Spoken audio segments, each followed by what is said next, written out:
தேர்தல் களை கட்டியுள்ள ஆர்கே நகர் தொகுதியில் தங்களது அடிப்படை பிரச்சினைகளை தீராதா என்ற கவலையுடன் வசிப்பவர்கள் ஆதி ஆந்திர குடியிருப்புவாசிகள். அவர்களின் வேதனையை வெளிப்படுத்துகிறது இந்த செய்தி தொகுப்பு.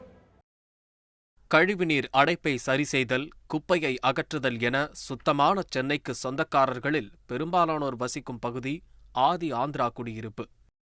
சென்னை ஆர்கே நகர் தொகுதி கொருக்குப்பேட்டையை ஒட்டி மோட்சபுரம், காமராஜ் நகர், நியூ சாஸ்திரி நகர் உள்ளிட்ட பகுதிகளை உள்ளடக்கிய இங்கு அதிகம் வசிப்பவர்கள் தெலுங்கு மொழி பேசும் மக்கள்.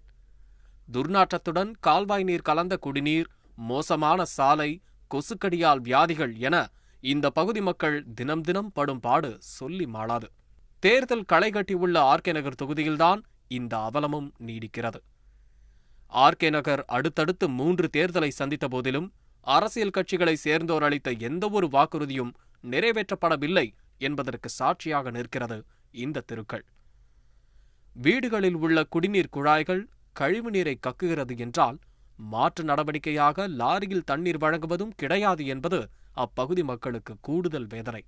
ஒவ்வொரு முறையும் தேர்தல் வரும்போது வந்து ஓட்டு கேட்கறாங்க, பின்பு எங்க பிரச்சனையை கேட்கறதில்ல என கவலையை தெரிவித்தார் அந்த பகுதியில் வசிக்கும் மல்லிகா.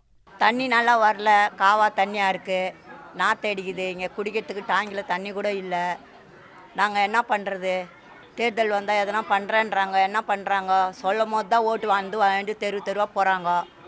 அதுதான் எதுவும் செய்யறது இல்லையே. முதலமைச்சர் தொகுதி என்பதால் அனைத்து பிரச்சனையும் தீரும் என்று நம்பியிருந்த எங்களுக்கு எந்த பிரச்சனையும் தீரவில்லை என கூறும் நாகையா, தனது வாழ்நாளில் பெரும்பகுதி சென்னை மாநகராட்சியை சுத்தம் செய்யும் பணியில் ஈடுபட்டதாகவும், ஆனால் தங்களது பகுதியை சுத்தம் செய்ய யாரும் முன்வருவதில்லை என தனது ஆதங்கத்தை கொட்டினார். 21 கொருக்குப்பேட்டை ஏரியா எலிவேட்டுக்கு இந்தாண்டா தண்ணி சரியா எங்களுக்கு வருதில்லை. பம்பில் போட்டாங்க, கவர்மெண்ட்டு பணம் வாங்கிட்டாங்க, பம்பு போட்டாங்க. எல்லாமே வரி காட்டுறோம், எல்லாமே காட்டுறோம். எங்கள் ஏரியாவுக்கு சுகாதாரம் கிடையாது.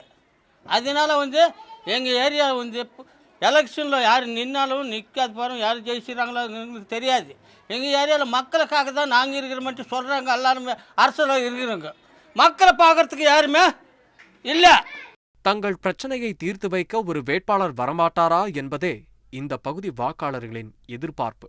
தந்தி டிவி செய்திகளுக்காக ஒளிப்பதிவாளர் நெப்போலியனுடன் எஸ். விவேக்.